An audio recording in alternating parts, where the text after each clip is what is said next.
Welcome, everyone. I'm going to call this meeting to order at 4 p.m.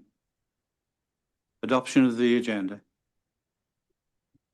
That West Elgin Council hereby adopts the regular council agenda for August 13th, 2026 as presented. Mover, please. Deputy Mayor Tellier, seconded. Councillor Sousa, all in favour. That's carried. Disclosure of any pecuniary interests or general nature thereof. And we go to 4, which is presentations of 2025 financial statements. 4.1, 2025 draft consolidation financial statements.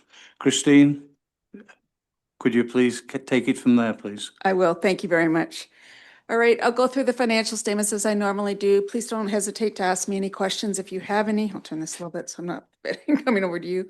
And hopefully be able to answer them, or the trusted treasurer here will as well. So just a couple comments before we get going on these financial statements. So you'll remember that they're called consolidated statements, and that's because we consolidate the Port Glasgow Yacht Club into these financial statements because you own the land that that club operates out of. And then we also only consolidate your portion, your ownership of the Tri-County Water Board. And so it's not the full 100%, but instead it is 43, just over 43%. So just so you know those two differences. So when we look at budget compared to actual, though, you may hear those comments again as we go forward. And so we'll just go through it page by page. And please, as I said, don't hesitate to ask me any questions. And so the independent auditor's report is just that. It states that I am independent of the municipality and I've conducted my audit in that manner. We set something called materiality, which is a threshold of which it was $170,000 this year. However, we don't just look at transactions over $170,000. Every transaction that flows through the municipality, so on the revenue side, it would be all your tax revenue, your user charges, that type of thing. And then on the expense side, the payroll, and then all other expenditures, and we statistically sample into those different streams of revenue and expenditures. And having done that work and found the work satisfactory, we've now issued an unqualified audit opinion, and it's dated as of today's date, which under Canadian auditing standards requires those charged with governance, which would be this council, to approve them. So that's my preamble on the actual auditor's report. So now we'll get to the financials. Oh, there we are. Thank you. So this is the balance sheet, what would be known, but more commonly is the balance sheet, the statement of financial position. And again, I'm going to go through it at a high level, but please, again, don't hesitate to ask me anything specific. So as always, I go down to that net financial asset line, which is about 3/4 of the way down the page, about 2/3 of the way down the page there. And you can see it's stayed very consistent, 13.6 million both years. And so that would be the amount of money that you would have in the bank at the end of the day if everybody paid you what they owe you and you paid everybody off. But obviously that doesn't happen at any given time. But just gives you a synopsis of where you're at. Everything below that line are the assets you need to have in place in order to provide the services you do. So a couple indicators I look at. One would be that where is your debt at? So again, your net long-term liabilities are very minimal for a municipality, 176,000, and they are all what we call user pay. So they're not attached to your tax rate. They're actually user. We receive them from the users and then pay off the debentures. And so that's a very low balance. Everything below that line, as I mentioned, are your capital assets. And so I'm always looking to make sure you're investing at least equal to your amortization each year back into capital assets. And in fact, your overall capital assets have increased 1.2 million, and that's after 1.8 million of amortization. So really about a $3 million increase of new assets. A lot of them are sitting in capital work in progress. Just some things going through 2025. The main capital work in progress. And so these are projects not yet completed, not yet amortized, but in progress, as just the wording sounds. The main one is the Rodney Sewer Project, 1.8 million. And then we had three different vehicles on order at the end of the year, totaling just over 800,000. So those are the two main components of that 3.4 million. So again, liabilities are not increasing, the debt is not increasing, you're reinvesting in capital assets, and we get to the note on the surplus, you'll see your reserves are still in a healthy position. So all three good indicators of where you're at. Any questions on that balance sheet at all? Questions, anyone? Seeing none. All right. On, please. I'll move forward to the statement of operations. So the three-column approach, so the budget for 2025 is approved by council, the actual for 2025, and then the actual comparatives for 2024. Again, I'll mention in the budget, you do not budget for the Port Glasgow Yacht Club, which makes sense. It's not under your council's budget that you pass each year. And so some of these numbers may look a little different. And then again, we budget for 100% of the Tri-County, and we are eliminating 56% of that, which is not owned by the municipality. And so where that shows up mostly is just on that line user charges. So you'll see we budgeted 5.5 million, but the actual was 5.2. The actual without the unconsolidation, I'll call it, was actually 6.4 million. So you actually increased your overall revenues in the year. Part of that was Tri-County, and then as well, just other areas of user charge increases throughout the year. So overall revenue, just over 13.2 million. Under expenditures, again, we don't budget for amortization. So that was that $1.8 million that I mentioned on the balance sheet. And so if you added that to your expenditures and then again took out your share of the Tri-County Water Board, that would get you to the 12.8 million. Again, an increase of about 900,000 from last year, but most of that was budgeted. There was a small operating deficit this year of just under, I think it's $39,000. So that's very much a break-even budget is in my mind on that kind of revenue. Everything below the excess of revenue over expenditures line relates to capital. And so we show it there because it's not an operating cost or revenue. And the main ones there, again, the government transfers related to capital. The majority of that is just the project, that Rodney Sewer project, because it's not completed. We don't have all the grants yet. And so that's why it's under budget there. And then the obligatory and other revenue related to capital, again, until those capital projects come out of work in progress, we're not financing them with things like CCBF or OCIF, which are your two grant streams. And then if you remember at the end of 2024, we increased that asset retirement obligation because of the reporting on the landfill and how close we were getting to it being completed. They also, we did a report on at that time. And so in the actual for 2024, you'll see that $1.2 million number. That was that increase in that liability in 2024 to cover what the post-closing costs will be for that new estimate that we got in 2024. Overall, coming down to the accumulated surplus at the end of the year, 55 million. I know there's a lot of numbers on that page, but I'm happy to answer any questions there as well. Any questions that I can see? It's looking reasonably comfortable right now, isn't it? Yes, it is. Thank you. All right, I'll continue on then. So the next statement is your statement of cash flow. So this is the increases and decreases of the non-cash items on the balance sheet. I don't have a lot to say about this. The big numbers we've already talked about: amortization, the acquisition of new capital assets, plus the increase in the capital work in progress. So that's where I'm getting that 3 million if you add those two numbers together. And then some smaller numbers there. And again, no new debt this year. There was a little bit of new debt last in 2024, and that was municipal drains. So that was where we issued new debt for municipal drains. Again, not on the tax rate. They're paid by user charges. Coming down to the cash and cash equivalents at the end of the year, increase of about $2 million there. Next statement is a statement of change in net financial assets. Again, it just drills down on the tangible capital asset piece, and I've talked about it, so I think I'll leave that unless there's anything again on that. And then we get to the notes to the financial statements. You'll see there the basis of consolidation.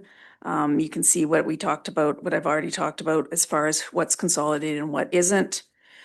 And then the note that I think that council typically is most interested in is note number 10.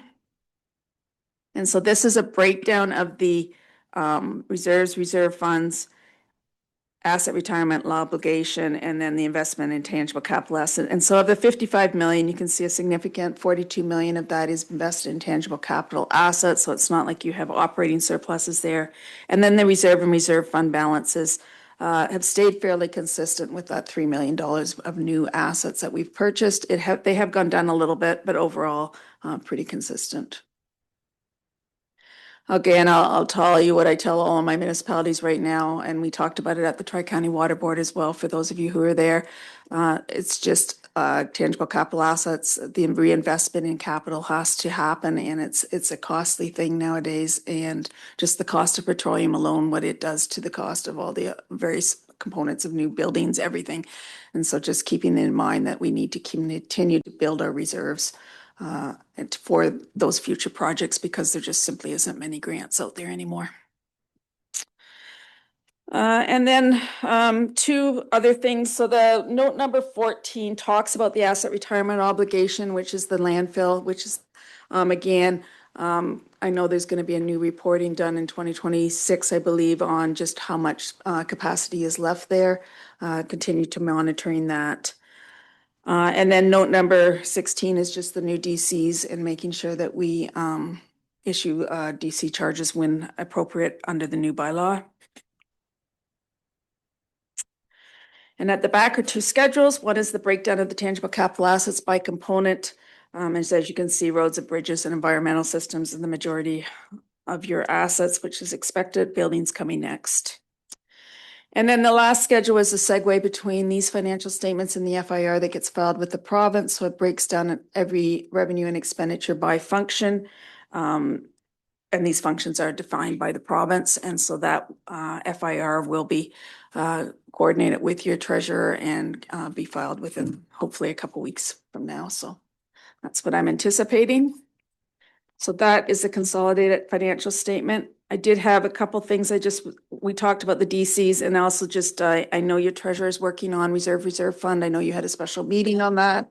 So just working towards that fund, reserve fund policy and investment policy, both of which I know she is aware that need to be done and is working on it. And again, want to thank her for all her work.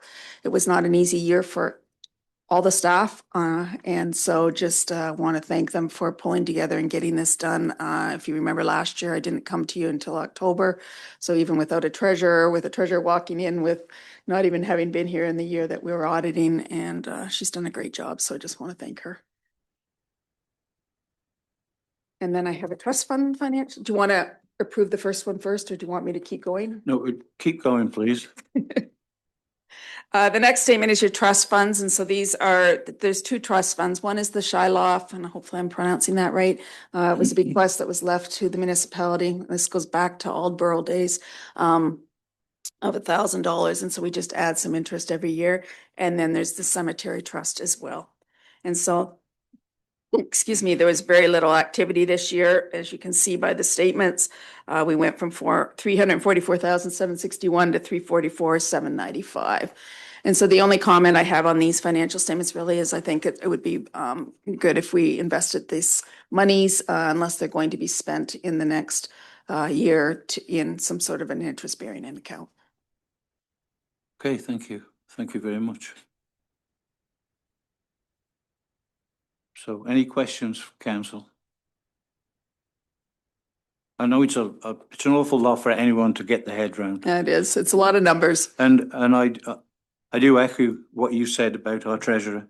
She's came here and done a marvellous job in the short time she's been here. She has. Yeah. Indeed. Councillor Sousa. Through you, Mr. Mayor, I just had a question. So the trust fund, are we getting interest off of the trust fund? The only interest you're earning right now, the bank account does not give interest that it's in right now. And so the treasurer is going to be looking at that to earn some interest. The Shyloff, we do give them a portion of the interest that we earn in the municipality, because that has always been the practice. Okay, thank you. You're welcome.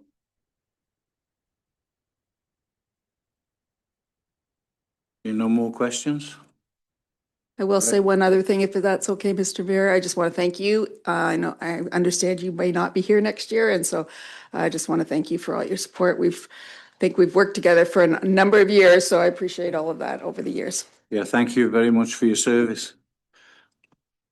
I can remember 16 years ago. Yeah, I feel like the one, but Thank you. Could I have the recommendation, please? The recommendation is that West Elgin Council hereby receive and approve the 2025 draft consolidated financial statements and the 2025 draft trust funds as presented by Christine Scrimgore, Auditor. Could I have a mover, please? Deputy Mayor Tellier, seconded, councillor Denning. All in favour? That's carried. Thank you very much. thank you very much. See ya. And we're going to move on to delegations. And before we go there, it's just a quick reminder that it's 10 minutes. Each delegate had 10 minutes to express their concerns. And the first one is 5.1, and it's Tim Blaine, Simpson Street resident. Tim, it's over to you. Mayor, council members. This will be the last. Sorry. Start over. Mr. Mayor, council members and staff, I hope this will be my last communications on this subject and we can put it to rest. I've read the staff report and I am totally agreeing with the report. It will solve the present and future issues with the alley in question. Businesses and homeowners will still have the flow of traffic as usual with automobiles using it, not commercial vehicles. There isn't any more to say or pictures to see. It is all being presented. I hope the council will decide wisely for the future of the alley and its use. Thank you for listening. Are there any questions? Questions from council? Seeing none at the stage. Thank you. Thank you. And from that, we go on to 5.2, Sixkins Law representing G Ghettos and Kate Montgomery. Welcome. I'm wondering if I can have the 8 minutes just added on that Mr. Blaine didn't use. Doesn't work that way, does it? No, I don't need that much time.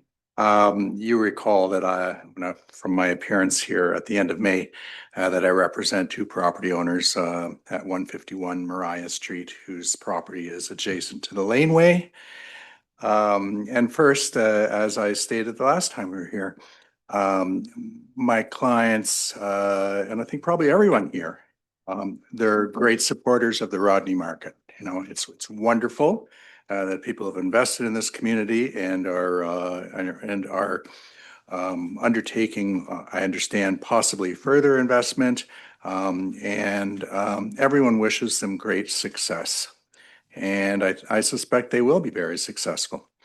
And I always stop there to get cookies and beer, which I did today.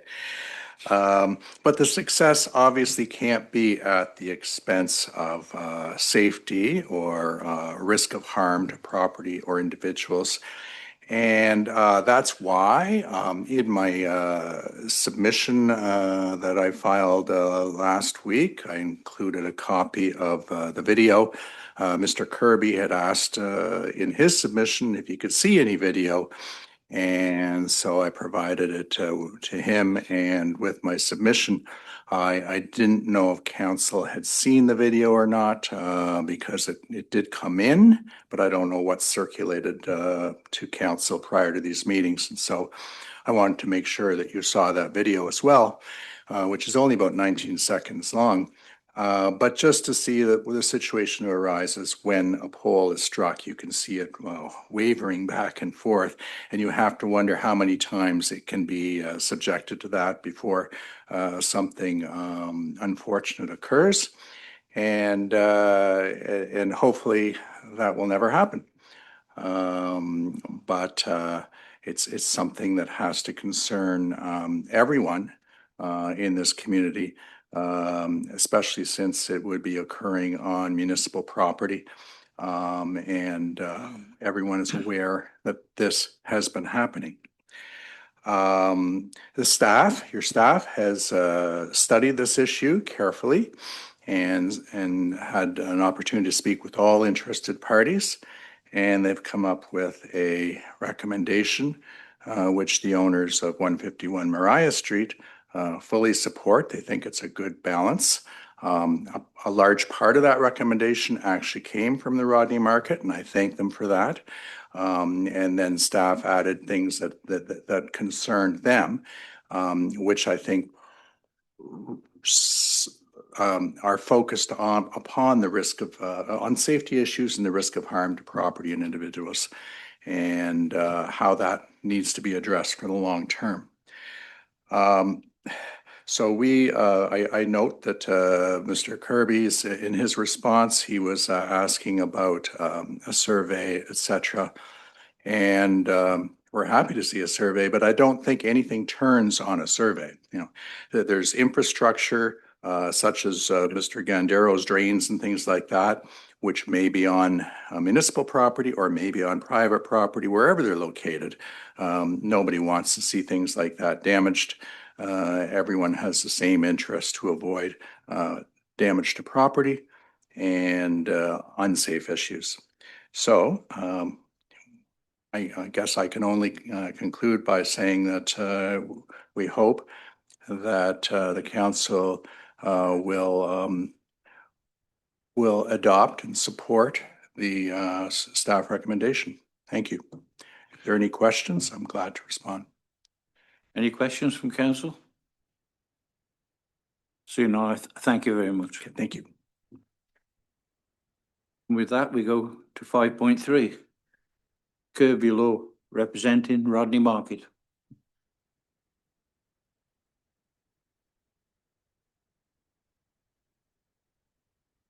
Good afternoon.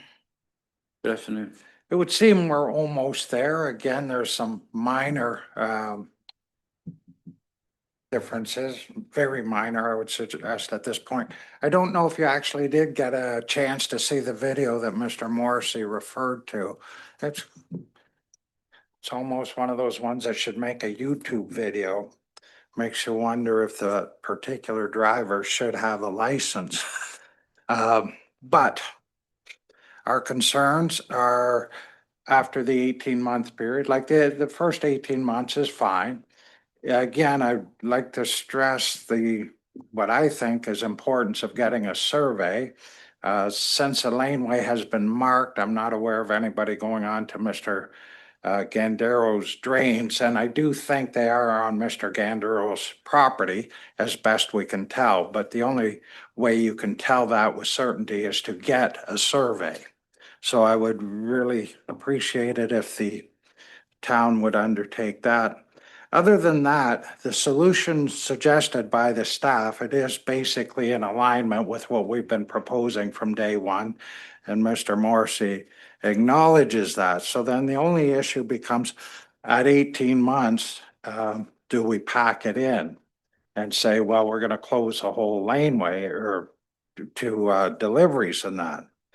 So it seems from Mr. Morrissey's letter that they support getting the east side of the laneway cleared of trees. And I think if Mr. Morrissey, the town and ourselves implore Hydro to get rid of the trees that overhang the laneway, that's going to solve some of the problem. And I think the survey is necessary to determine exactly where the laneway is. So that, I think, would get us safely through that first 18 months.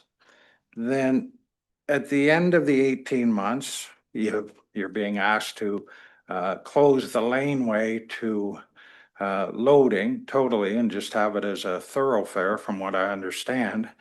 I would suggest if you look at the laneway as it is, it extends on the north limit. And I can't tell without a survey the exact number of feet to a point where it in fact dissects the property that my client owns on both Stinton Street and Furnival. So if we are going to do that in 18 months, I would suggest that portion of the laneway be closed and conveyed to my client. Because obviously at that point, it's not a thoroughfare, it's not going anywhere other than to my client's property. So it makes sense if we are going to limit the laneway, that the property that does not affect anybody else and simply dissects my client's property be conveyed to them.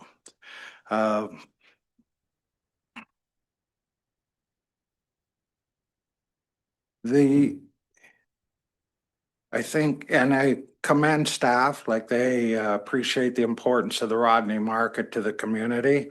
And I think if we push a little further on some of the suggestions I've just made, then that support will be seen as complete as it can be. And like Mr. Morrissey and his clients wishing the best for the Rodney Market, likewise, the Rodney Market wants things to be of a minimal impact on the neighborhood. This laneway has been in existence for well over 100 years and has primarily served commercial purposes. So I think there is some middle ground that might make sense. But again, I would encourage you to obtain a survey so that we can get a more defined understanding of what the laneway is, what part of it should be cleared, and then over the next 18 months, we'll see how things go. The suggestions in staff's report is set out in Mr. Loeb's email. They make sense. It's simply the third recommendation there that we would say, I think we're being too premature on. Subject to any questions you might have, those are my submissions. Thank you very much. Questions from council? I'm seeing none, but I'm sorry? I can't see, there's no questions coming in. Thanks. So thank you for that. Okay. It was followed. Deputy Mayor Tellier. Thank you through the chair. I'm just wondering if this time, if it's appropriate, if I put forward a motion that we move ahead our CAO's report 8.3.1 to discuss at this time, since we have all parties present and it's further down our agenda to let them free up the rest of their afternoon. And then we can have a discussion what's fresh in our mind as well. I believe, yeah. Okay. For the deputy mayor, I need a seconder. And so I'll go to Councillor Statham. Will second that. All in favour? That's carried. We'll move that forward. And so that is 8.3.1. Permitted use of the alleyway in the commercial centre of Rodney. Thank you, Mr. Mayor. Could I go over to you? Thank you, Mr. Mayor. So council, before you is the report, the permitted use of the alleyway in the commercial center of Rodney. Council members, for the previous meetings that we have had, there was a request for both the residents of 152 Mariah and the Rodney Market to work together to come to a consensus on the use of the laneway, of which they have presented and worked through with our legal representation. This report then gives the municipal or the administration's sort of feedback to council for your consideration. In there, the proposed suggestion was asking for the municipality to erect no stopping, no parking signs up within the laneway and on Mariah Street, in order to restrict an area, to designate an area for a loading zone. A request for a survey was also within their request. And council, if you note through the recommendations of this report, we are supportive of the municipality erecting the no stopping signs, so we can clearly define what areas of Mariah and the alleyway are for no parking and no stopping.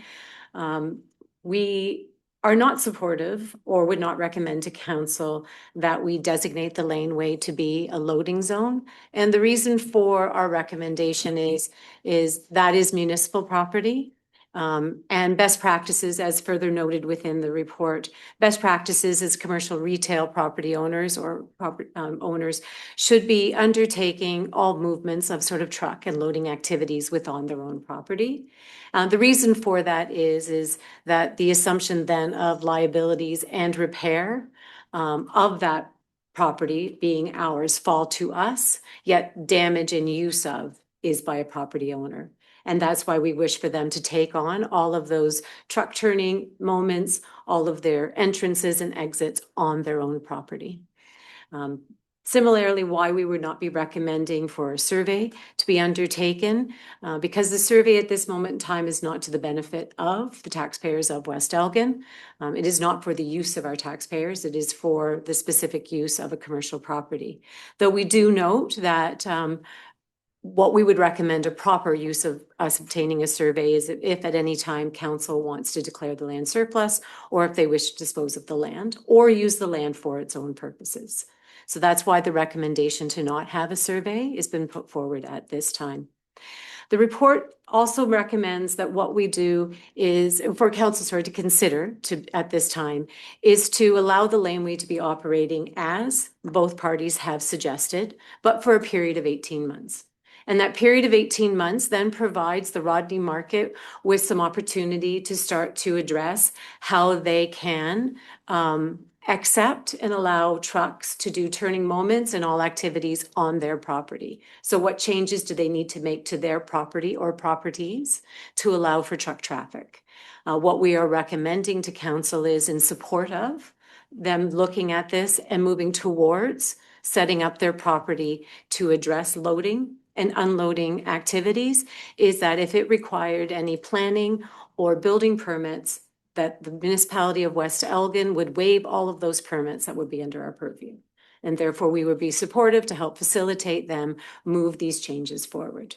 We do give them that period of 18 months to undertake these activities. And then at that time, what we are recommending to council then, that the laneway then go back to its intended use as we have in our bylaws, which would be for a thoroughfare, not meant for the purpose of stopping, parking, or unloading. So council, if you have any questions at this time, I'd happy to answer how administration came to the recommendations before you to both balance the needs of our residents and the needs of our commercial property owners. Also online, I believe, is we also do have Nick Loeb with the County of Elgin, so solicitor for the municipality of West Elgin. If there are any questions that then may need some legal support, he is there for your advisement.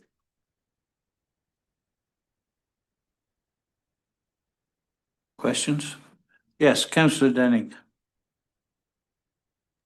Thank you, Mr. Mayor, through the chair. And Robin, thank you for an excellent report.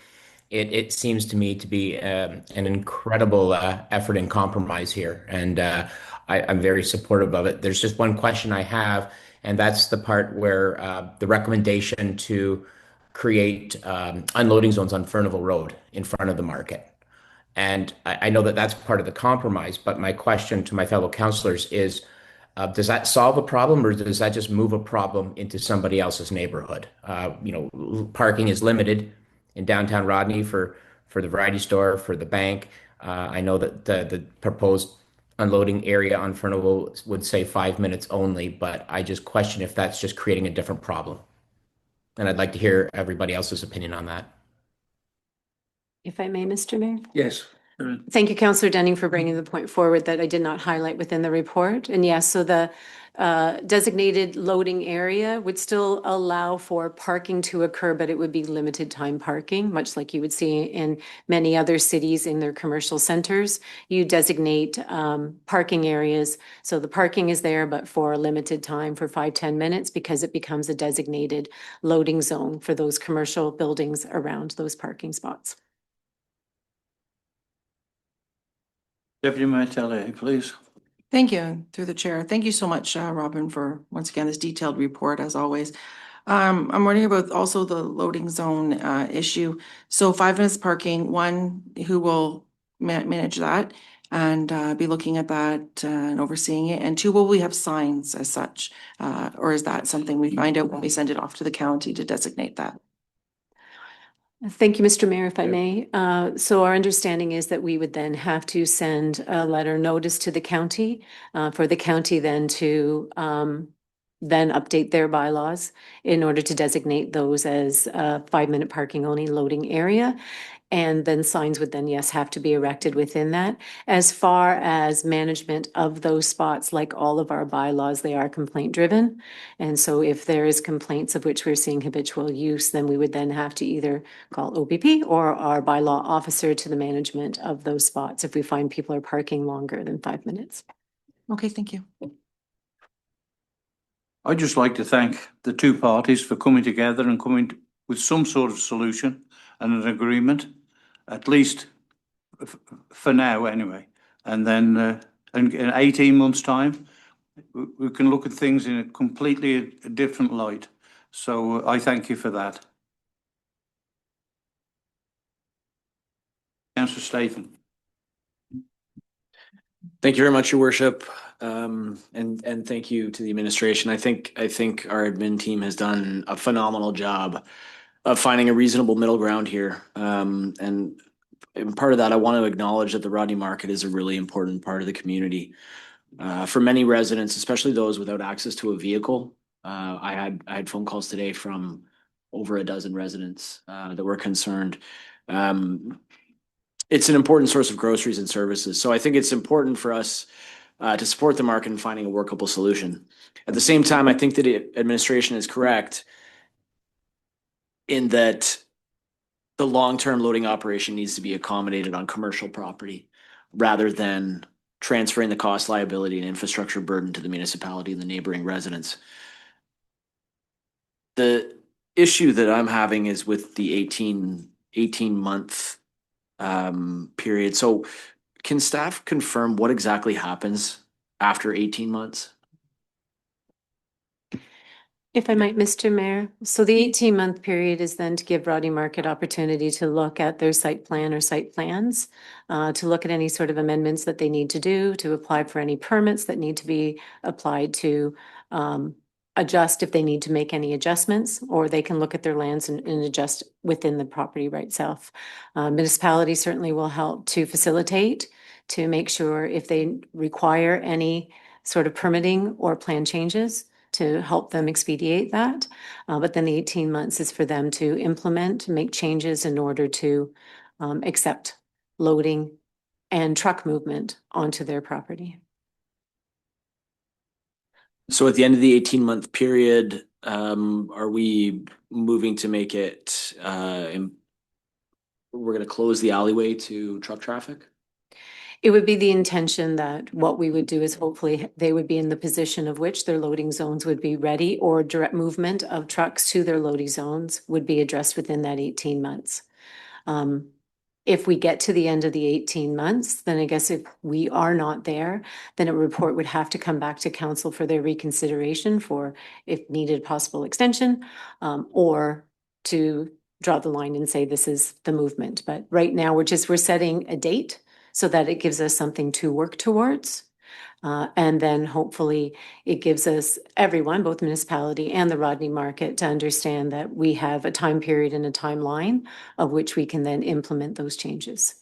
Okay, thank you. So just to be clear, at the end of the 18 months, it's, we're able to bring that back to council and revisit the issue in the sense of what we're going to do with the alleyway. It's not like 18 months and then we're, indicating that the alleyway is closed to commercial traffic. As we put forward, sorry, Mr. Mayor, if I may. Yes. As it is put forward right now, 18-month period is the time of which we would then revert the alleyway back to through traffic only. However, council at 18 months, if there need be, we could bring back to council for a consideration if necessary. But right now, this is a timeline, and then these are the actions in that timeline that we propose to take. Thank you, Robin. Just one more follow-up, if I may, Your Worship. Okay. So one of the things that I've been trying to work through here, I've put a lot of thought into this, and like I said, I've had a lot of community members reach out. And I wonder what, when we're talking about an alleyway, this isn't the only alleyway that we have in Rodney, and in fact in West Lauren as well. The purpose of that alleyway has always been for the unloading of goods. And we have alleyways behind, for instance, on the opposite side of Furnival Road, we have an alleyway that accesses the funeral home. The alleyway accesses the dollar store, the variety store. That alleyway is in concert with this alleyway used for the unloading of goods at commercial services. So my question to staff is, does this decision create a precedent for the municipality where we are in a position to be closing all of our alleyways to all of our commercial businesses? What is the broader implication of this conversation? Thank you, Yes, Mr. Mayor. So it would be my understanding that currently the use of the alleyway is in contravention to your bylaws. And so what we have is a complaint that has been brought forward that the use of the alleyway is in contravention to your bylaws. And so because our complaints are addressing of issues are complaint driven, then the municipality became involved and had to sort of act and take a position on this. And so is it you change your bylaws, or is it that you conform? And so I think the impact that this has is residents then would decide in any sort of area of our municipality, is the use of the alleyway still congruent to what they expect? Are they satisfied with the use of it? Are they living their life? And what we've heard from residents in this area is that the frequency and the size of trucks has changed over time.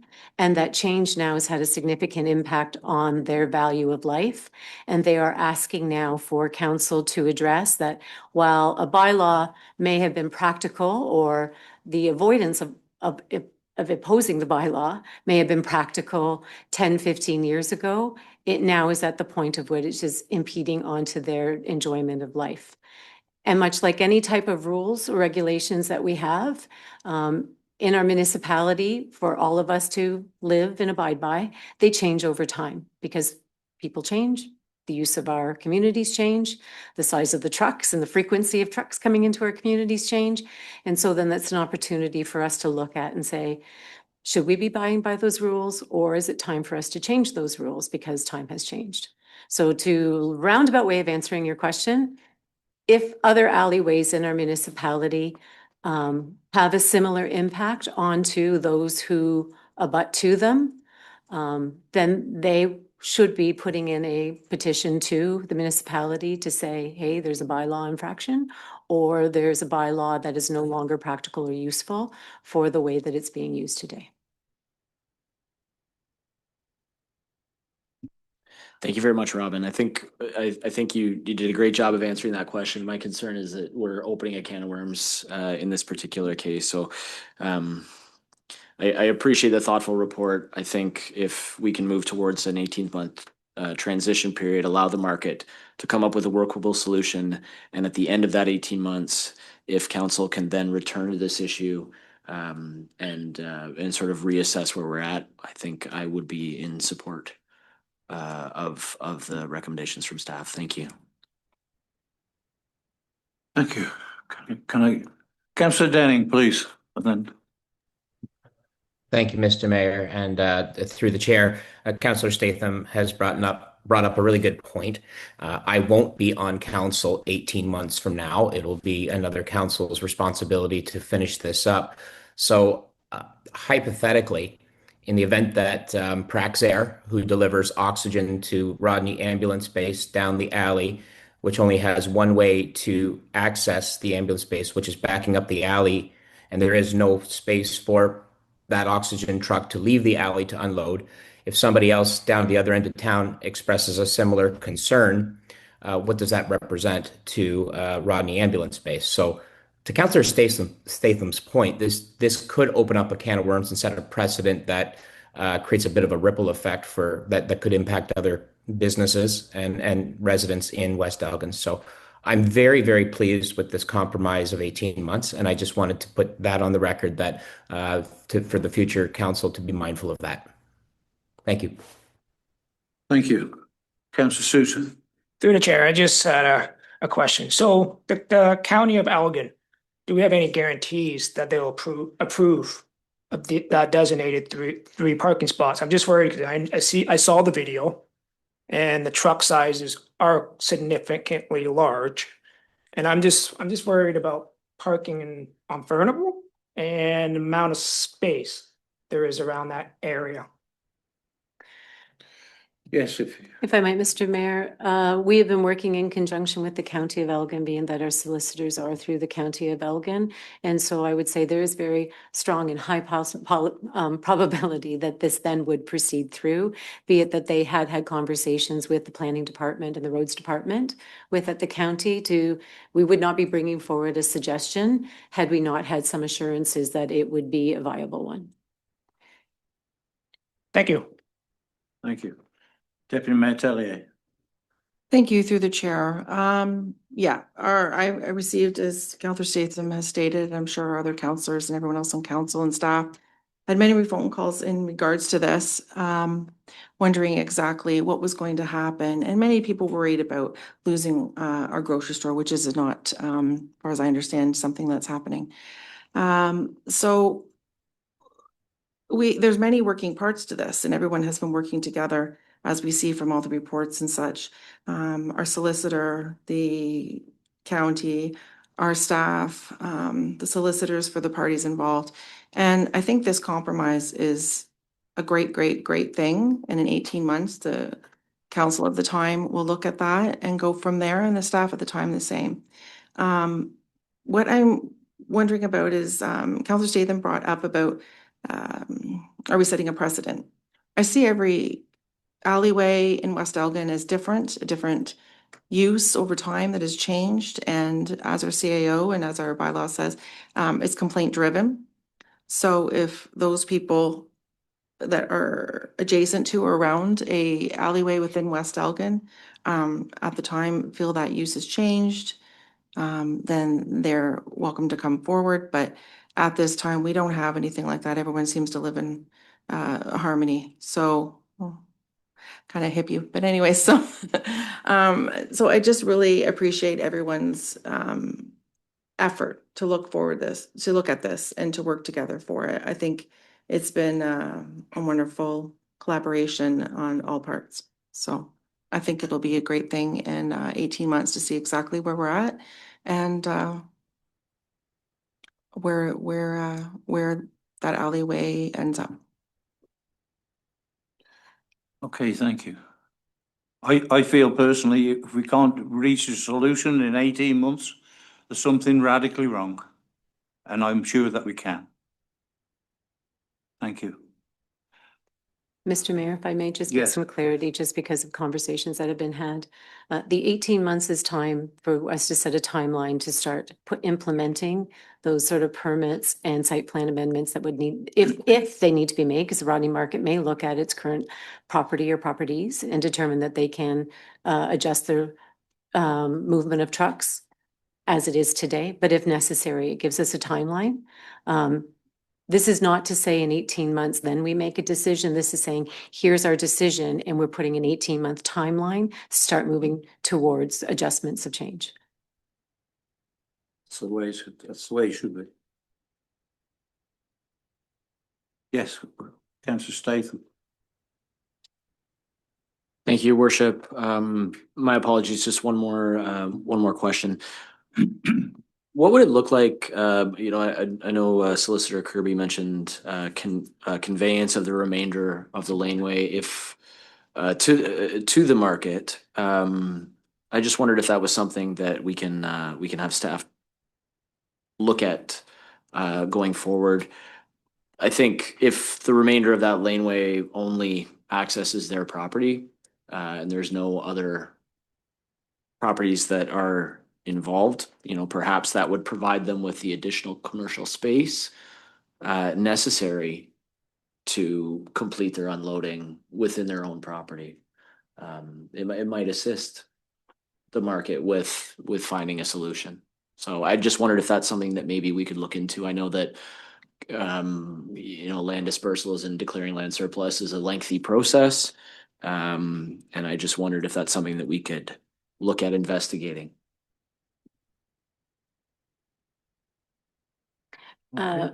Mr. Mayor, certainly I think administration could take that into advisement when we are assisting the market with sort of any type of plans. And then certainly we would come back to council. And of course, council has been through sort of the process of sale and disposition or declaring land surplus. That is the process that would need to happen. So it's something we can keep in mind when we are looking at what would be next steps and how we can assist.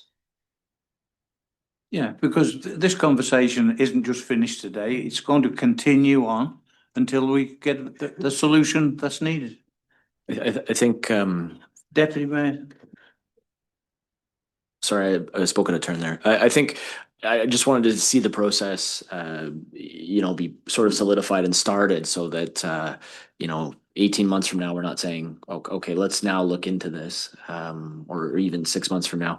So I don't know if that's something that we need to create a motion to direct staff to look into what that would look like, or if we just wait. Again, I'm open to suggestions. It was just a thought that I had that, if that would be something that would assist with a solution in this particular case, going towards that 18-month timeline, then maybe that's something that we should look at sooner than later. Deputy Mayor Taylor. Thank you again, and through the chair. I'm wondering if we can look at also within that 18-month timeline, life gets busy running a business such as the Rodney Market and the municipality itself with the staff, to diarize maybe looking and checking in points within that 18 months to see, where the Rodney Market is, and just checking in with each other with the municipality to see where we are, and not just leaving it to have the discussions in 18 months from now. So to continue to having them within, every few months or something. I just think that would be smart to do because life does get away from people.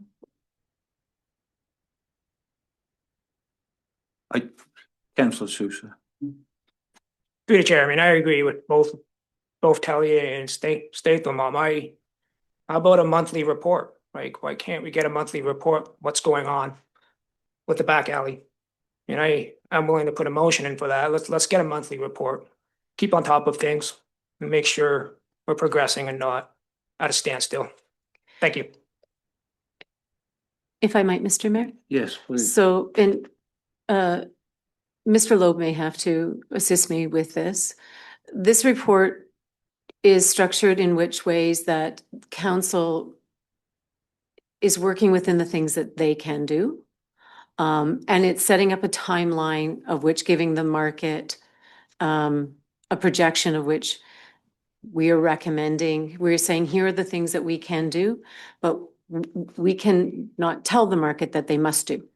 And so at the end of 18 months, we are saying, this is what we are going to do, which would be we will then declare the alleyway to be a thoroughfare as it has been designed. So while I can appreciate, let's stay on top of it, the responsibility of movement now falls to the market. And so is council asking the market to report, or is council asking administration to report on market's activities? Because they have to set their own motion. Mr. Loeb, would that be anything else you would add to that, if you're understanding my train of thought there? Thank you, and through you, Mayor, to council. No, I follow along with what you're saying and agree. The council can't compel the market to provide monthly updates or to do anything in particular on its property in the timeline. Ms. Greenall is correct that what's occurring is there's an end date by which the alleyway's use will change, and so the market is expected to react to that.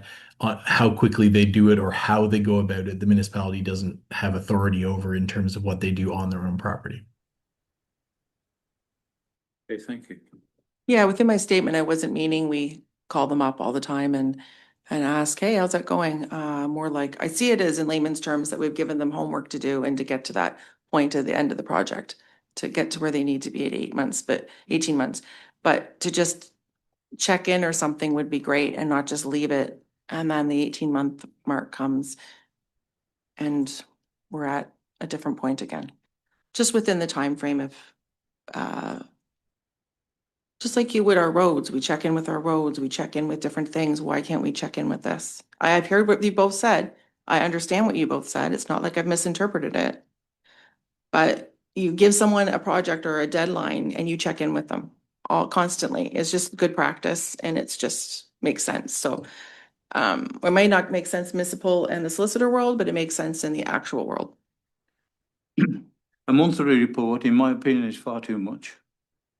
Even if it did come down to that, a 6-monthly one is more viable.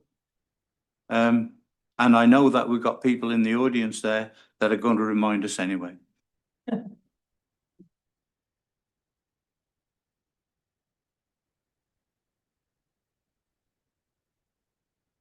Any more questions? If not, I'm going to go for the recommendation. Yes, please. The recommendation is that West Elgin Council hereby receives the report from R. Greenall, CAO, titled Permitted Use of an Alleyway in the Commercial Center of Rodney, and that council permits for the next 18 months, the municipal laneway may continue to be used as a loading zone, and that council directs staff to modify the schedule to the parking bylaw as necessary and install no stopping signs and erect the following road signs.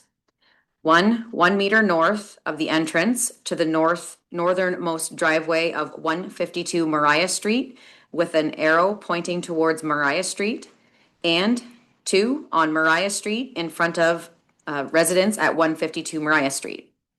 And that council directs staff to submit a request to the County of Elgin to designate a portion of Furnival Road in front of the Rodney Market as a waiting zone, 5-minute parking only. And that council directs staff to waive applicable fees of the municipality of West Elgin associated with any site plan amendments advanced by the market or affiliate, which would address the loading zone issue. Could I have a mover, please? Councillor Denning. Seconder. So I need a seconder to do the recorded vote. Councillor Councillor Statham. Statham. So for the record, Councillor Statham has asked for a recorded vote. Councillor Statham, I will start with you. No. Deputy Mayor Tellier. Yes. Mayor Latham. Yes. Councillor Sousa No. and Councillor Denning. Yes. Yes. Yes, that's carried. Thank you.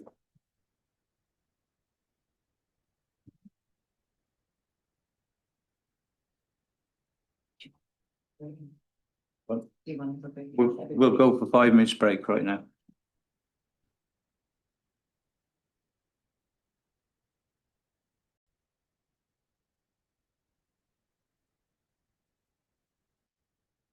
We get back to it again, and I'll go to 6, adoption of the minutes. That West Elgin Council hereby adopt the regular meeting minutes of July 16th, 2026, and the special meeting minutes of August 6th, 2026 as presented. Mover, please. Councillor Sousa, seconded. Councillor Statham, all in favour. That's carried. And we move on to 8. This is surprising. Oh, yeah, any business arising from them minutes? Seeing none. We go to 8. Staff reports, 8.1, infrastructure and development. The Old Town Hall, requests for proposals, RFP results. Over to you, Madam Clerk, is it? No, that would be. Dave, sorry, Dave. Oh, no worries. Thank you.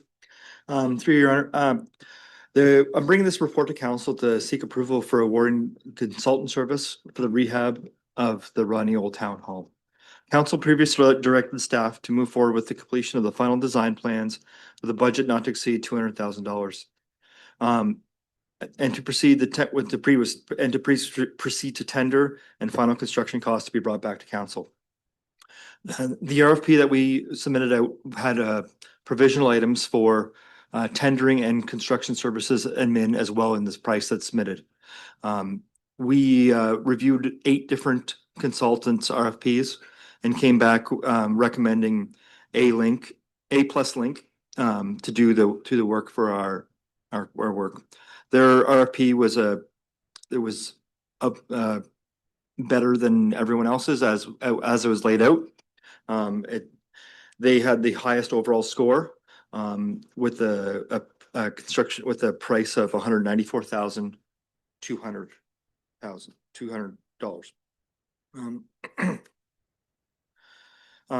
In their proposal, they had a great understanding for heritage preservation, accessibility requirements, current building code requirements, long-term operational needs, and community expectations. The evaluation committee was satisfied with their previous work and stakeholder management and municipal approval process and on community-based projects.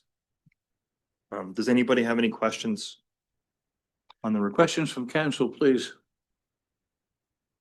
Deputy Mayor Tellier. Through the chair, I know we have a dismal Old Town Hall committee, but I'm just wondering why this didn't come to them as well beforehand, or if it's coming to them afterwards. In regards to comments on the RFP, I'm very comfortable with it. For the exact reasons you laid out, community engagement, everything you laid out. So that's just my comments for now. Further questions? Councillor Statham, please. Thank you, Your Worship. Dave, thank you for putting this together. I actually took the opportunity to look into A Plus Link. They have some fantastic projects throughout southwestern Ontario, and a lot of them look really good. Including heritage buildings that they've restored. So I'm very comfortable with that. I support moving forward with the design process, but I want to be clear that my support tonight is not a commitment to the construction project itself. I think there's a lot of value in preserving the Old Town Hall and finding a meaningful community use for it. I also recognize that the community is divided on this issue. There are many residents who strongly support preserving the building, but there are also residents who are concerned about the amount of public money that could be ultimately required. So my question is, when this comes back to council, I want us to have more than just the construction price. I'd like to understand the total project cost, and we spoke about this at a previous meeting, but also the ongoing operational costs associated with the facility. And lastly, potential sources of outside funding, so that we can really determine the amount that's ultimately going to be borne by taxpayers. When we get this report back, I would really like to be at a point where we can make a very clear go, no-go decision on this project. But I want to make sure that spending this money to develop the project shouldn't be interpreted as a commitment that we're going to proceed. So my question is, as part of this design and costing exercise, are we going to receive an estimate of the ongoing annual operating and life cycle costs of the proposed facility? Is that included? And then as a follow-up to that, is there any work that's being done by staff in parallel to this to identify potential grants, fundraising opportunities, partnerships, or other sources of capital funding? Because like I said, when this comes back with a final construction price, will council also have a funding strategy and a plan going forward, rather than just a construction price? Because if we're paying $194,000 for a construction price, I want the rest of the information, at the same time. So that was a bit of a mouthful, but thank you. Okay. Further questions? Mr. Mayor, did you want a response to the Yes, statement if you will, question? please. Thank you. So through you, Mr. Mayor, to Councillor Statham, we can certainly look at providing you a little more of a fulsome report when it comes. At this time, Mr. Sharon probably can speak to that this is requesting a Class A cost proposal. So it is more than just averages of what buildings may be of this type and structure, but a little bit more granular so that we can then reduce what we assume contingencies might be. We still have worry and concern because it is an aged building that contingencies probably should be a little bit higher than average.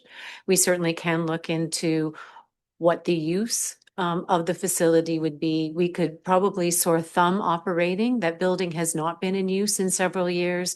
And so to fully understand what the cost for hydro and water will be a sore thumb. So an average for you, what we assume to be, because it just has not been in use. We don't have historical data of the last couple of years to provide you. And if I may, Mr. Mayor, piggyback onto Councillor Tellier's comments and questions, I think that would be good to then re-engage the Old Town Hall Committee, and for those purposes of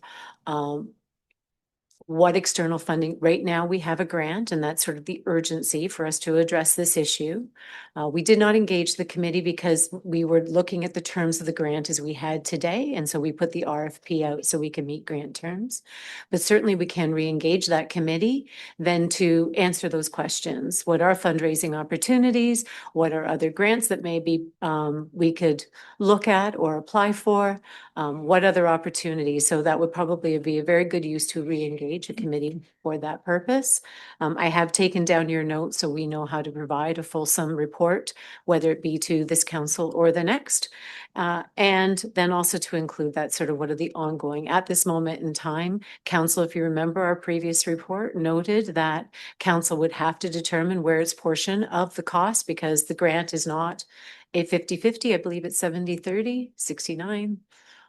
Yeah, I think it's 73-27, something So- weird like that, yeah. I think at this moment in time, we do have a financial obligation, and part of our previous was that we would be coming forward to you with options for funding, whether direct from reserve or looking at some sort of debt vehicle of which you could utilize to meet your portion. So that will be within the fulsomeness of the report.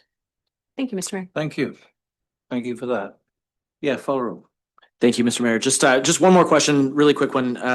When we get this report back, are these for the through A+ link architecture, is that going to be a tender ready document to proceed with the construction? Yes, yeah, Okay. they're gonna do the Class A estimate off of the tender ready documents. Perfect. And we're not gonna proceed with the tender until it gets approved at council. Excellent. Thank you very much. Further questions? Seeing none, could I have the record? Mr. Mayor, if I may, and just for communication purposes, council, because I know this has been a broader conversation within your community.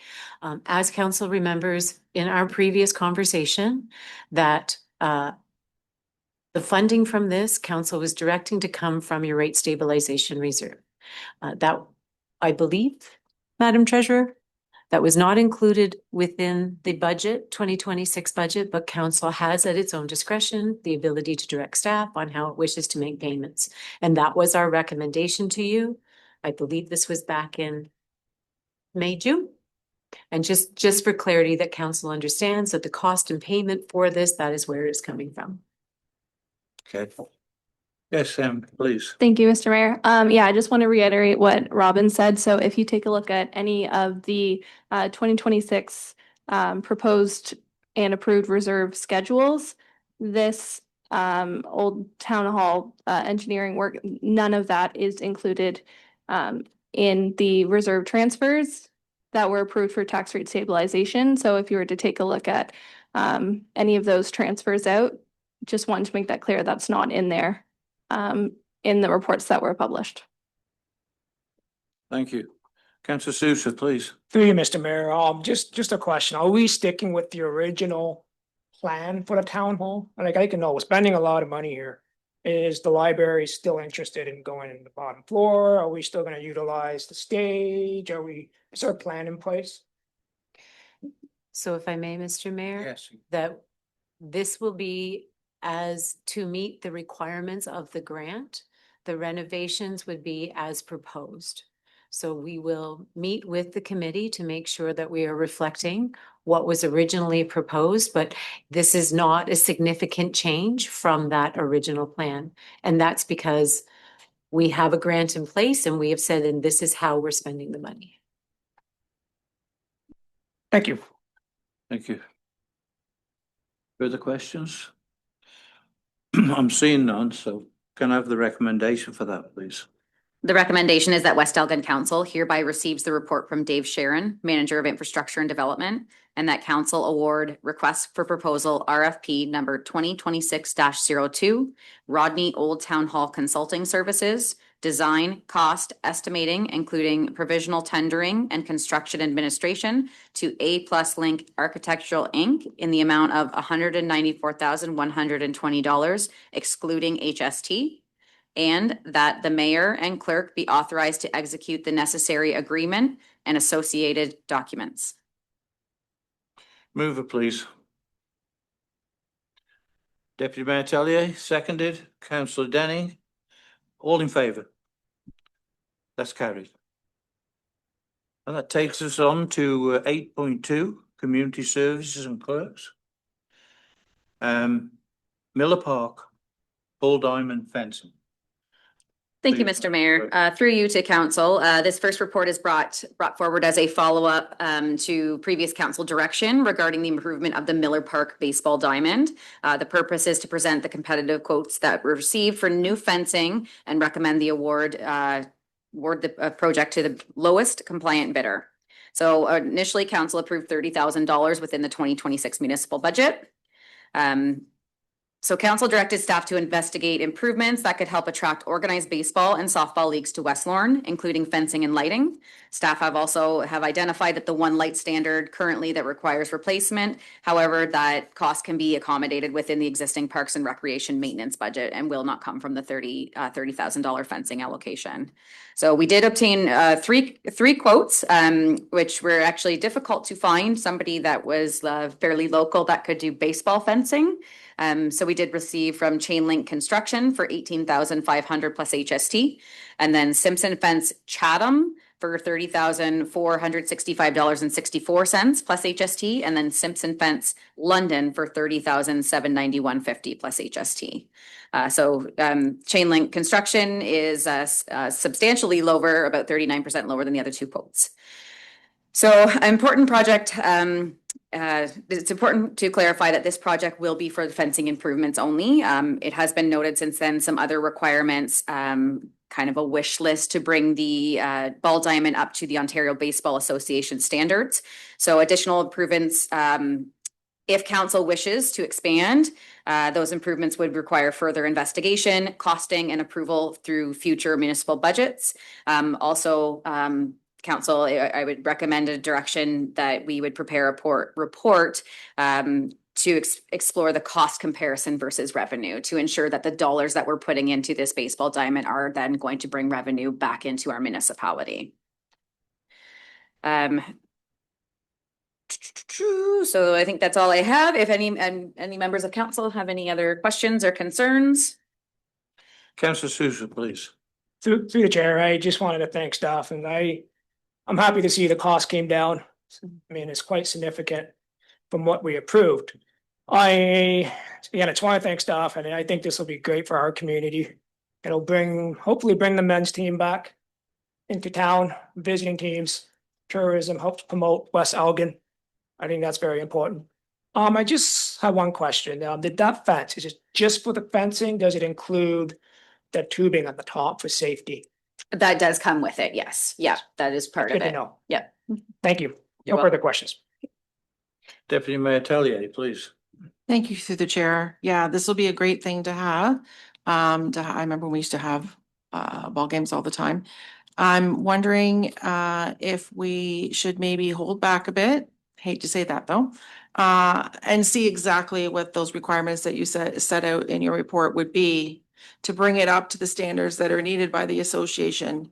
Because I don't want to have all this fencing and then the amount to bring it up to par for the association to have people play not align. So I'm just putting that out to my fellow councillors to see what their thoughts are on that. Further questions? Councillor Denning, please. Thank you, Mr. Mayor, through the chair. Just to further Deputy Mayor Tellier's point, if we went ahead with the fence and decided down the road that the juice wasn't worth the squeeze for further enhancements to accommodate Ontario Baseball Association, does the fence still provide a benefit to existing ball players? Absolutely. We wouldn't remove the fencing by any means. It would stay there. So hopefully local leagues would still be willing to play. Again, we would just want to know that the costing that we're putting into the park and the ball diamond itself to bring it up to the OBA standards would be enough to generate the revenue to offset, or at least bring some of that revenue back into the municipality. Okay, thank you. Further questions? Councillor Sousa. Through the chair, I think the value speaks for itself. I think people will come and visit our municipality. Yeah. You build it, they will come. And then I know the men's team, and I know several baseball teams, they express interest in playing here. So they will be coming. There's no doubt about that. And then there's a hidden goodwill in it, right? We're gonna have a lot of local people play. And it's a positive. I see no negatives within that. And then I'm looking forward to potentially advertising opportunities down the road. I think the cost will pay for itself. Thank you. Yes. Thank you, Mr. Mayor. I just wanted to bring up, so the baseball fencing in the budget was $31,000, and we actually raised 100% of this through our tax base. This was not a reserve transfer, so if we're not spending up to that 31,000, we are required to put the difference into a reserve for the same use. So I just wanted to let you know that if there are any additional costs required, we would have this difference already saved in reserves from 2026. Exactly. Thank you. That's a good situation to be in. Yes, Deputy Mayor. Thank you for that, through the chair. Thank you for that, and thank you, Councillor Sousa. Yeah, with that information, that sounds great, and I know that you were looking at doing advertising opportunities along the fencing too, so. Okay, that changes my thoughts on which direction we're going. Thank you. Thank you. Okay, no further questions? Okay, recommendation, please.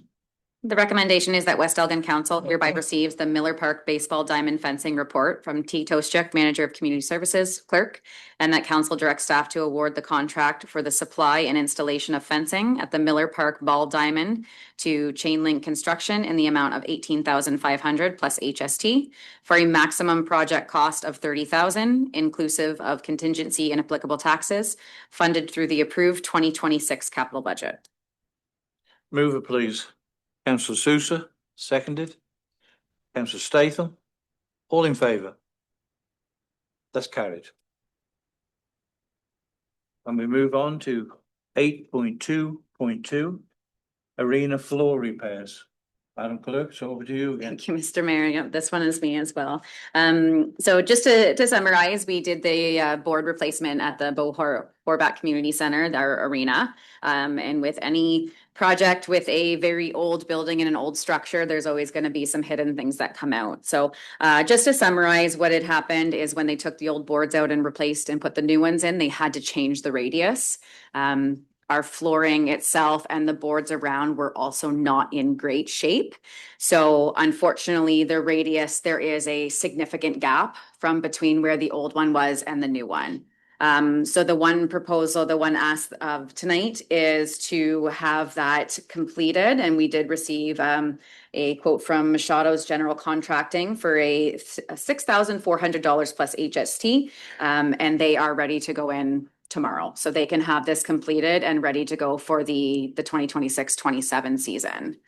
The second is putting in some new, the rubberized flooring that it'll go behind the benches and it's safe for the skates to walk on it. So we retained or obtained 3 quotes for that system. Athletica came in at $13,240 plus HST, Canada Mats at $14,127.16, and Perfect Surfaces at $16,531.97. So it is a recommendation that we go with the lowest quote through Athletica. And the good part about that is they have already been in our arena. They've been doing lots of work with the boards already, so they're familiar with the project.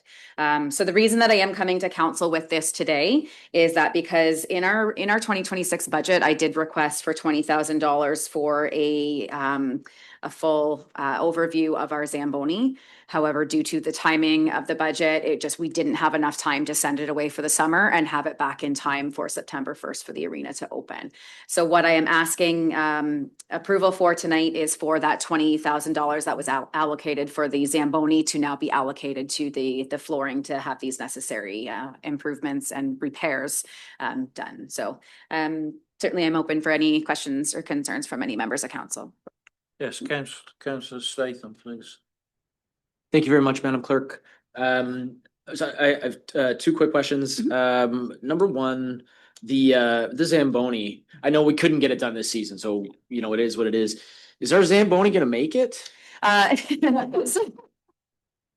Yes, there's nothing that has come out as a dire need, and we still do have an additional $20,000 in the budget for equipment maintenance, should anything go wrong with it. But it is certainly in sight as well to start saving for a new Zamboni, because it eventually will not be able to make. I know she's in a little bit of rough shape. The second item, and this is more of a comment. I know we'd discussed this, and at the Roma conference that I attended, one of the seminars was regarding corporate sponsorship for arenas.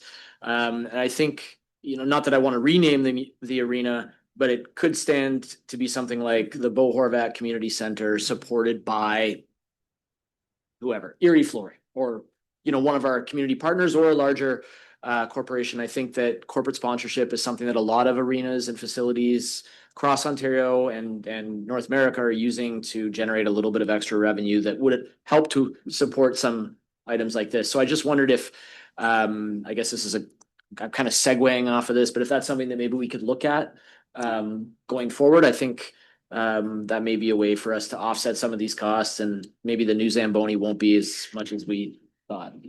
Thank you. Yeah, that's definitely been noted. Sorry, through the chair. That it was something that we had talked about in a previous council meeting. So I can assure you it is still on the radar to create or to at least investigate a policy regarding corporate sponsorships. Thank you. Yeah. Councillor Sousa, please. Through you, Mr. Mayor, just relaying what Ryan said, corporate sponsorship. Is there room on the Zamboni for a logo? And then maybe corporate sponsor can sponsor and put their logo on the Zamboni. Yeah, And so they right, sponsor. yep, right I now think we that's- do already have somebody that is on the Zamboni, and I believe they go for a 5-year term. I'd have to look into that for sure, but I'm quite certain it's a 5-year term. Nice to know. Yeah. Thank you. Deputy Mayor Tellier, please. Through the chair, when the Zamboni dies on the ice, I'm there to push it. Call me up. I'll help out. I'm a team player. Okay, so yeah, we do have corporate sponsorship all over the arena. It's a 2-year and 3-year term and 5-year term are the increments, I guess. I fully support this and going ahead with it. I'm just are there any other surprises? Like you said, when you open up things, it's an old building, you're like, oops, gotta change this. Is there anything else that we are anticipating, or I guess you can't really anticipate, but we think that maybe are coming up other than these Not that we are aware of at this time. Everything is done with the boards. They are installed. We're hoping to get a communication out very soon with lots of pictures of the progress. Perfect. Our arena supervisor has been taking pictures along the way. So hopefully we can have a council also tour and go through and see the new boards once we have these much necessary repairs done.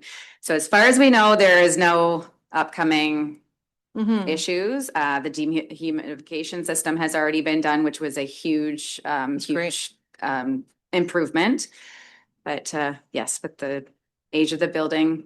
Okay, Yeah. and then with a second question, Chair, if that's okay. Yes. So the thought is in the community that when a building is named after someone, they put some money into it. Could that be something that the arena board looks at and does some letters and some I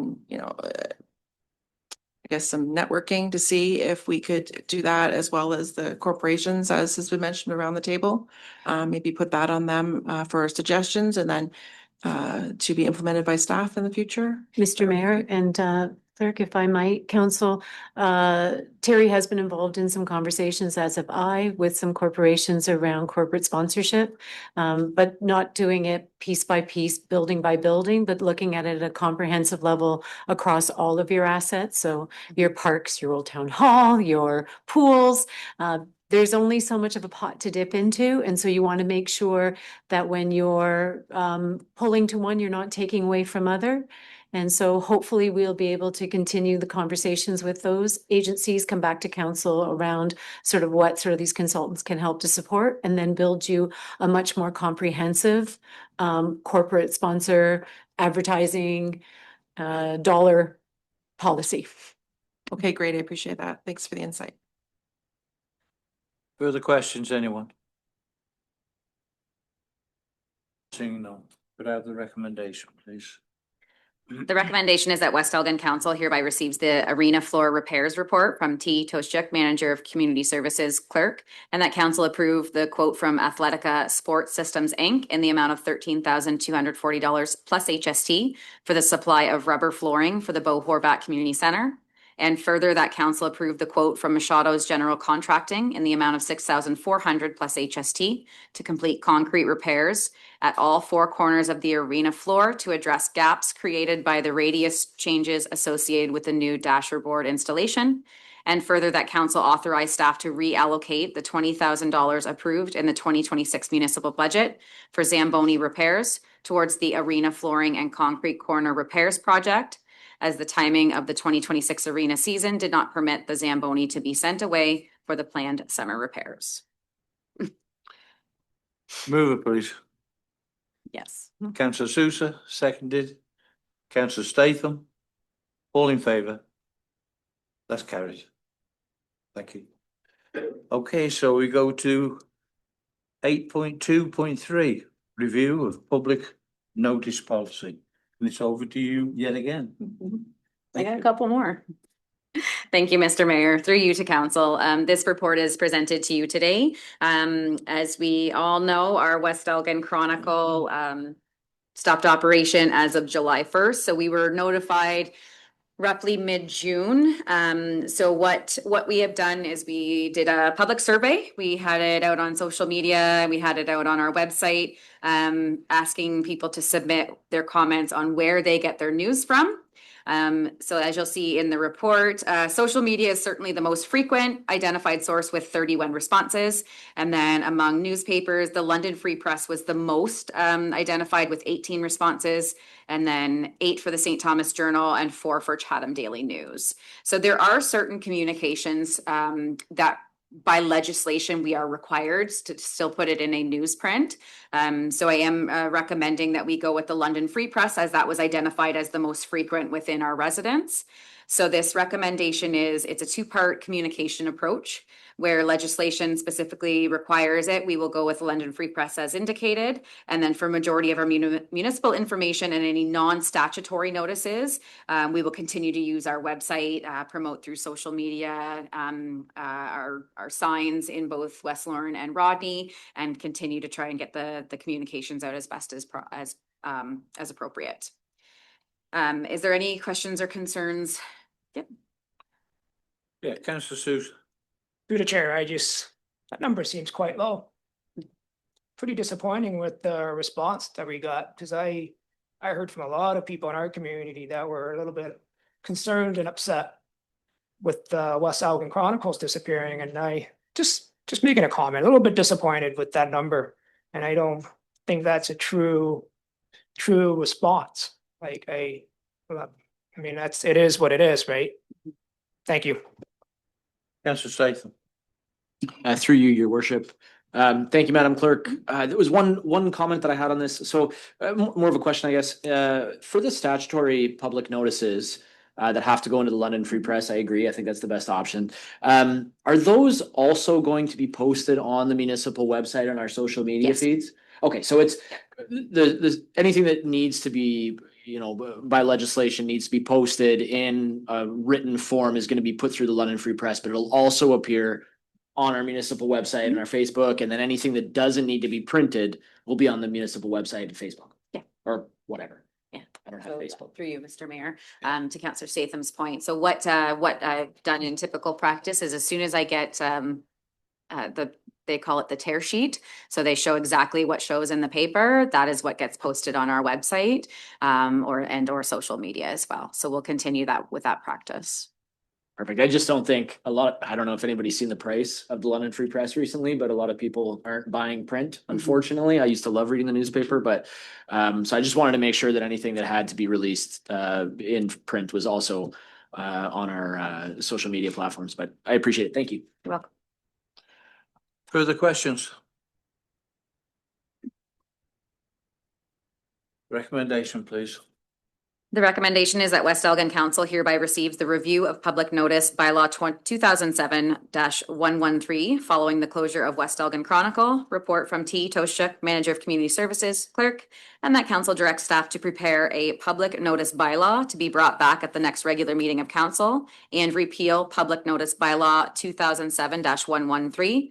Replacing the West Elgin Chronicle with the London Free Press as the municipality's designated newspaper for statutory public notices, where publication in a newspaper is required by legislation. And further, that council reaffirm the municipal website as the municipality's primary communication platform for non-statutory public notices, news releases, public information, with social media used to direct residents to official notices. Move it, please. Deputy Mayor Tellier, seconded. Councillor Denny. All in favour? That's carried. We go to 8.2.4, 2026 municipal election, appointment of members, Joint Compliance Audit Committee. Over to you again. Thank you, Mr. Mayor. Through you to council. So this is just a follow-up. I can't remember the exact date that we did see the last bylaw that we established the Joint Compliance Audit Committee. So this is a standard practice with elections. What this committee does, they must be in place by October 1st of the election year. So should this committee would review any compliance complaints that may be put in on regarding financial forms that a candidate would submit. So with this committee, I do thank our partners with the County of Elgin because they took care of this for us, because it is a joint compliance audit committee with all lower tier municipalities within Elgin County. So each municipality is required to pass a bylaw establishing the committee and then a secondary bylaw appointing the members. So the members have been outlined in the report. All the clerks met and had no issues with all the members. We are required to have 3, but we had 5 applications, so we decided to appoint all of them in the event that one couldn't make the meeting.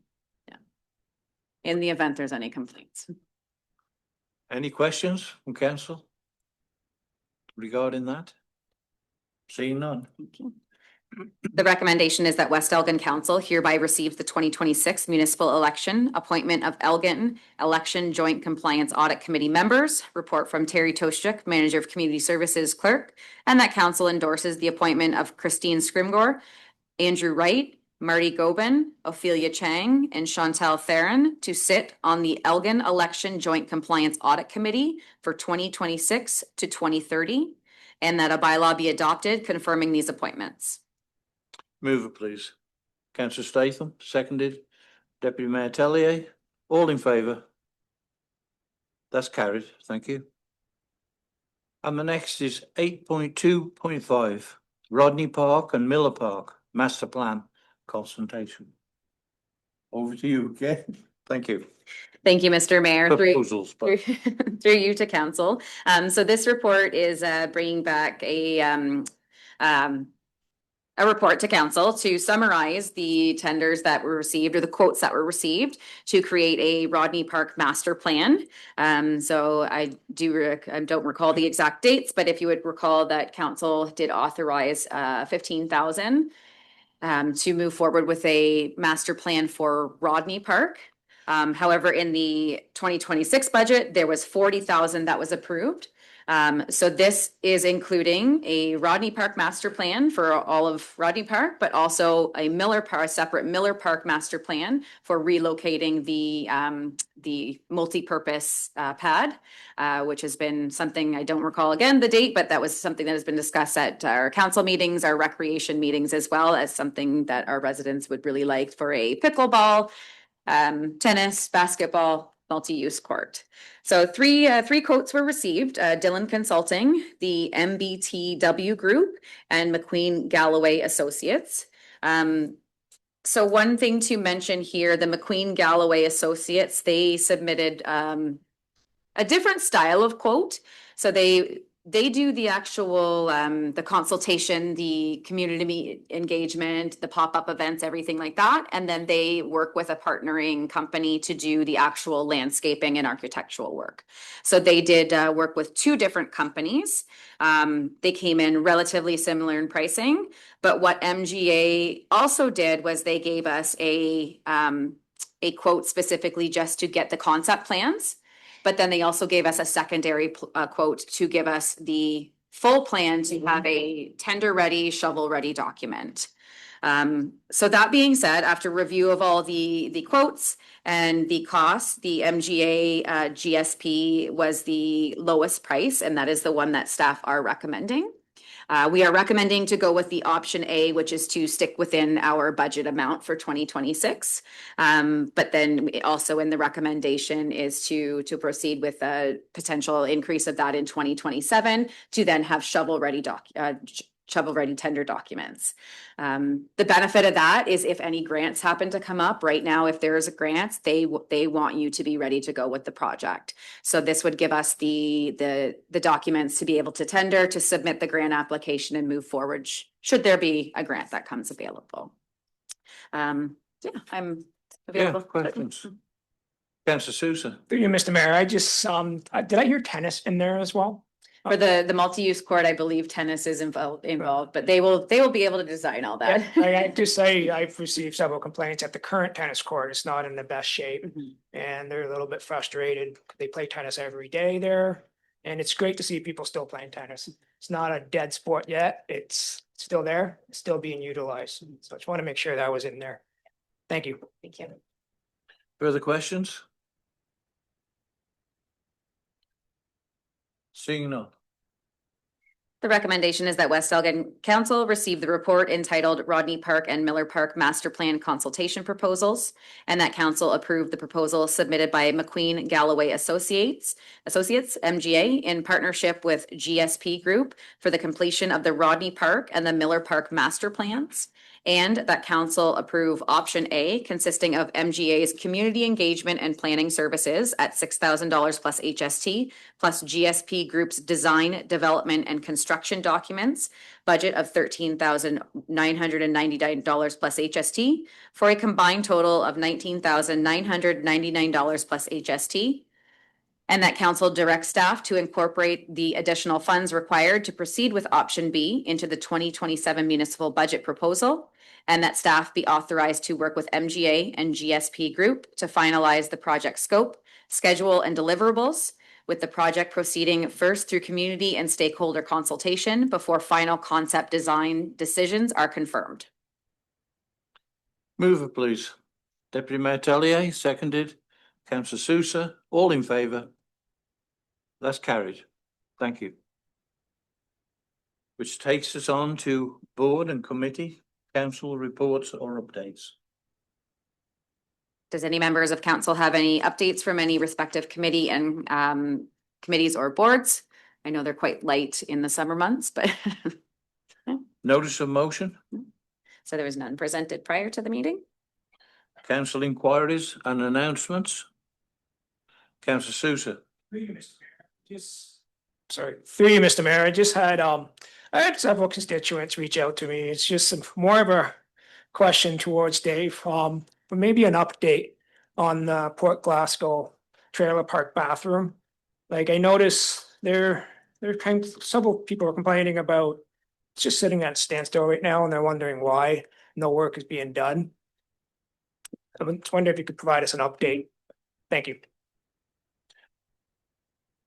Through you, Mayor. Currently, we are at a process where we're waiting for materials to show up on site. We have some door frames that aren't there and they're a critical point where we can't put other pieces in until those frames are installed. So once that, originally those door frames were scheduled to come in late July to be able to finish up before August, but unfortunately with the timing of materials this time of year, we weren't able to get anybody or get those materials in to get them installed. So I recently reached out trying to get an updated schedule. Unfortunately, the contractors held to the delivery of materials. Those materials sometimes come with a 10 to 12 week waiting period, which in the process of after we got the building tendered and approved, the by the time they got the drawings to the designers, had their shop drawings presented to the municipality, and then by the time we had to review them and then get them approved and then ordered, it was a longer delay than we initially anticipated. In the contract drawings themselves, the intended completion date was around the middle to end of June. But with the weather holding us up in the spring with the heavy rains, that delayed the project. And then we had the material delay as well. So that's where we're at currently. Yes. Just another Alder? question, just another question for you, Mr. Mayor. So is there a provided revised completion date? There's any estimate when it can be done? Like, is there any scope of like? Yeah, through your Mayor, the completion date, we're waiting for that material to be confirmed when it's coming in. So we are hoping to have it done. Hopefully it comes in tomorrow, but until that is, we don't really have a date we can give. Comfortably, I'm thinking the middle of September is the worst case scenario right now, but we're working closely with the consultants and the contractor to get the material in. They're pushing their supplier daily, so. Thank you, Dave. Thank you. Okay. So we go on to correspondence. Is there any items from section 12 that council would like to pull? Yes, please. Councillor Statham. Thank you, Your Worship. Yeah, the only one I wanted to just sort of touch base on was the Elgin ATV Club Poker Run. The report was here. I think the event was on July 12th, sort of in tandem with the Roots and Revival Festival. And I just wanted to point out the Elgin ATV Club estimates that the event generated between $30,000 and $40,000 of direct local economic activity and raised nearly $10,000 during the event. And that included, I believe, if I'm not mistaken, Councillor Sousa, there was a donation back towards Roots and Revival as well. So I just wanted to point that out. I think it was a great event. And I think that organized ATV recreation can actually support the local economy and do it safely, and reinvest in events in the community. So just wanted to mention that. Thank you. Thank you. Were there any other items? The recommendation is that West Elgin Council hereby receive and file all correspondence not otherwise dealt with. Move it, please. Deputy Mayor Tellier, seconded. Councillor Denny. All in favour? That's carried. Now, items requiring council consideration.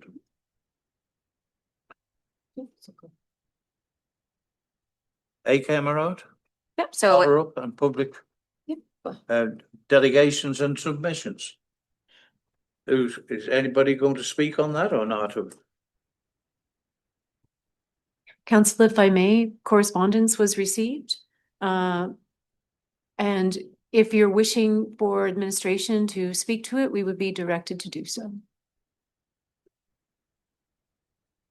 Yes, Councillor Statham. Thank you, Your Worship. Just with respect to Angela Kammert's submission. I wanted to speak to that, and I also have a motion that I've attached to this.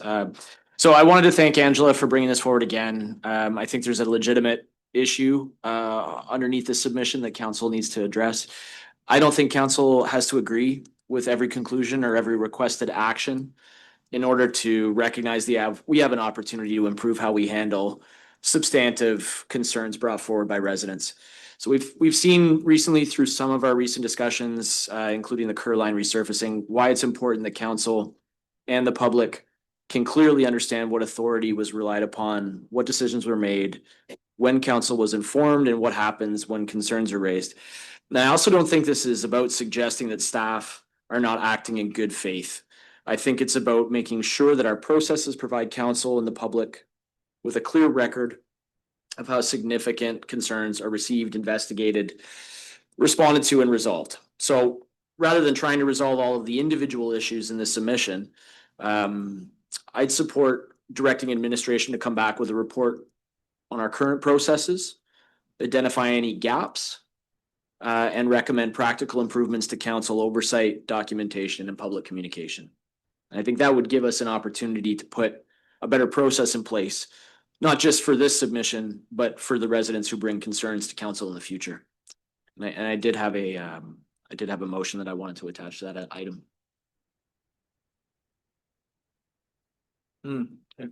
Further comment? Okay, so is council accepting of this motion?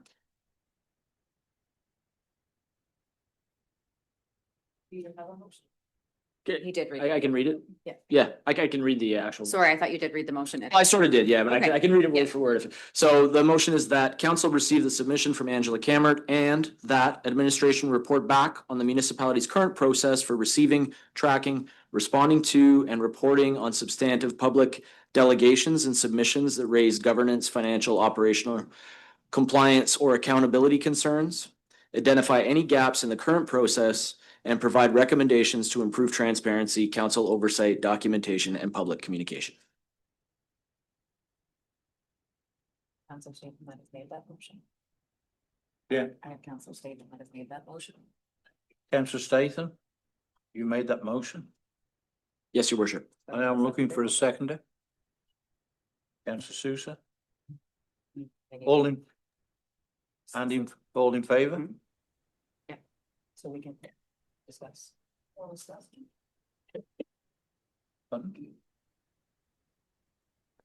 Mr. Mayor, there's questions on the floor. Yes. Speak. You can speak now, Deputy Mayor. Thank you, through the chair. While I think your motion is extremely important, like beyond important, I also see our staff being pulled in all different directions when we have a resident that constantly has questions and concerns over and over and over again, and timelines that are not ones that we can meet, or no, we can't. I'll take that back. We can meet the timelines, but the timelines are to a point that they may just be unrealistic with the demands of our staff. Our staff is governed in certain ways and under different policies and such to have 30 days, 48 hours, whatever the complaint may be. And it's set out in policies and procedures of how long they have to answer, so it doesn't take away from their current work that they're doing. Also, this puts I'm not sure what the word would be, but a strain on our time and tax base to take things away from what they're doing now, to go and look and investigate and make it another report for something that we already have a lot of policies in place for. While it is extremely important, and I understand that, it's taking staff's time away to do other things. They had things that they need to do, and then now they're not being done, and then that's going to snowball into next time. We're going to say, well, why didn't you do A? And they're like, we were doing B, C, D, F, G in the exact time frame that they're allowed to do that, but being taken away from it. So I just feel we're doing double duty here when we already have things mostly in place. We're going to be spending extra tax dollars to do this, that we're already spending extra tax dollars to deal with many, many issues. When someone brings them forward over and over and over again. So while the voice of our residents is paramount, I also think the voice and what we have to do and the governance of where those monies are spent for our staff, where they are, burnout, everything else is also paramount. So we need to find a balance within that and not keep submitting to exactly what a resident wants without seeing the whole umbrella of what is happening with those questions over and over and over again. Okay, thank you. Councillor Statham. Mr. Mayor, if I could respond. So I just want to be clear, this motion is not asking us to look at every single issue with a fine tooth comb and to have staff generate reports on every complaint that we receive. What this motion is asking for is that we look at our current process and we assess what that process does in terms of receiving complaints, tracking complaints, responding to, and it's not necessarily complaints. Substantive concerns could be a delegation that someone puts forward. I'm not asking that we jump into the deep end on every issue that comes forward. What I'm asking is that we look at our process, identify gaps, and in doing so, the goal is that we decrease the number of complaints and compliance concerns that we have to deal with. If we can identify gaps that exist in the process, then we can fill those gaps and we can do a better job of being transparent and accountable to the residents, and thereby, in doing so, decrease the amount of complaints that we're receiving. May I respond? Yes, please. Through the chair, yeah, I fully understood what your motion was.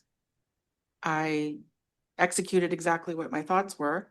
The motion is, like I said, very important, but we already have policies in place. We already know how many days when it's put in our system and someone has a complaint where our bylaw officer is gonna answer, or our clerk is answering, or whoever else that falls under is answering. Those policies are already there and in place. We meet those standards. We exceed those standards at many times. And to do it again and have a report come again when staff have so many other things going on and are already been pulled away from their work over and over and over again every day because they have to meet those standards that we already have in place, seems redundant and a little bit like we just don't need to do that over and over again. We have the policies in place. We use the policies in place. Let's do those. Okay. Councillor Susan. Through you, Mr. Mayor, this is not going to be an easy one. I question, are we following policies to the best of our ability? I've received complaints by law, people filing complaints, and they're not getting heard. Same issues over and over and over again. They come through me and say, hey, Councillor Sousa, oh, maybe you can go to staff and make this work because I tried, didn't work. I've heard that. I'm not throwing anybody under the bus. Sometimes I feel, are they being truthful? I don't know. And then I came across recently a neighbor complained about a house next door that led me to the vacancy bylaw, because there's a house that wasn't, he filed a complaint over and over and over again. It wasn't getting addressed. And I experienced that. Like I came by and I stood there, I watched the grass. It went all the way up to my hips. And it's like, okay, what's going on? You know, I complained a number of times and it's never getting addressed. So there is gaps. There's transparency gaps. There's why are we having this issue? I understand we don't have the manpower staff. We have bylaw officer once a week, limited number of hours, but there certainly is gaps. I know that for a fact. Thank you. Okay, I've got a mover and I've got a seconder. And now I'm calling for all in favour. Yep, for the record, Councillor Statham has called for a recorded vote. So Councillor Statham, I will start with you again. Yes. Deputy Mayor Tellier. No. Mayor Can we Latham. please not have comments? No. Councillor Sousa. Yes. And Councillor Denning. No. That's defeated. Yep.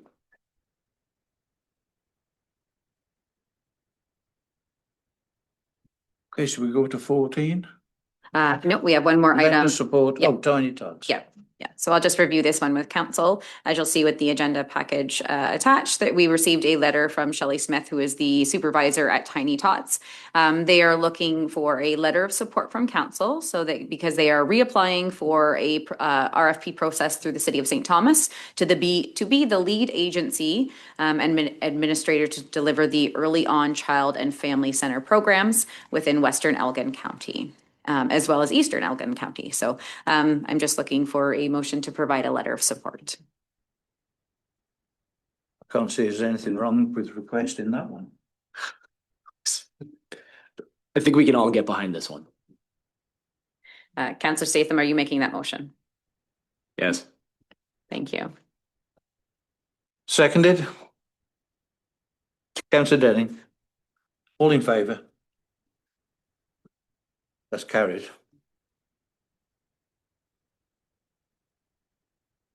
Okay, so we go to 14 bylaws. 14.1, 2026-48, appointment members for joint compliance audit committee.